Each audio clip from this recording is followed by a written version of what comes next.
Whenever you are choosing the lab to ship off your film to, most of the time you will find an order form with each lab.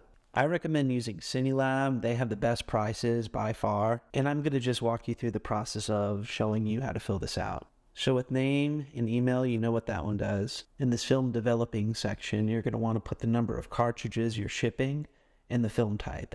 I'm shipping off 2 different films, one being 500T and the other one being Tri-X.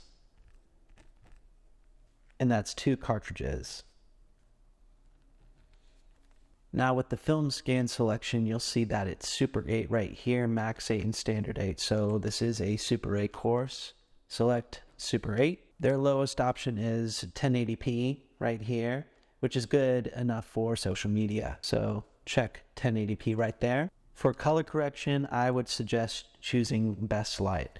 This means that they are going to do some color editing for you free of charge. Log C flat is basically a log footage that you'll have to edit later on in post. So just go with this Best Light option. Best Light, just remember that. Now for output file, you'll see that there is 24 and 18 frames per second. And if you shot your film at different frame rates, I recommend choosing the 24p. And I'll go over that with you when we get to the post editing section. Now with turnaround times, you may want to do a same day of the arrival, and that's going to cost you another like $250. So I wouldn't recommend doing that unless if you are a part of a bigger production. So we're going to select normal turnaround time, and that's going to take around a month roughly. Here you can write any notes of any specific instructions that you want the editors to do. And here you can select how you want your film back. So when you put in your shipping information, you can also send them a hard drive that they can upload the Super 8 footage to. That's going to cost you more with shipping, so I usually just go with upload to Google Drive. With this document here, you're going to be putting your name, return shipping address, and your payment information. I'm going to go ahead and fill this info out, and I'm going to get back to you with properly packaging your Super 8. Okay, so I printed out my shipping label, and I usually recommend for people to use FedEx for shipping your Super 8. What you're going to want to do on the back, however, is quite important.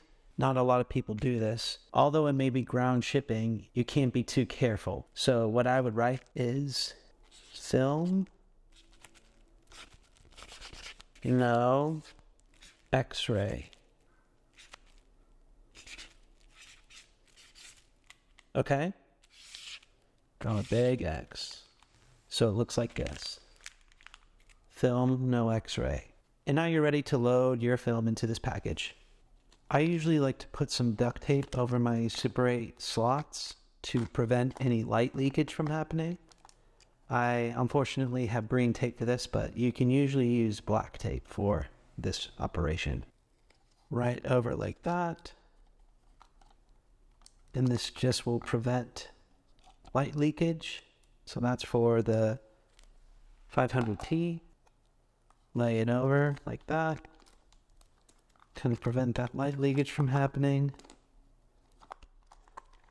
Here in this little slot.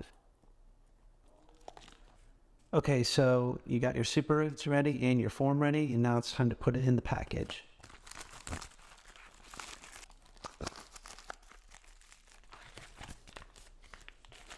May need to fold it again to get it in there. It should be looking like this for the complete package, and now you can ship it off to your lab. In the next lesson, we will be talking about what to do when you get your film back from the lab.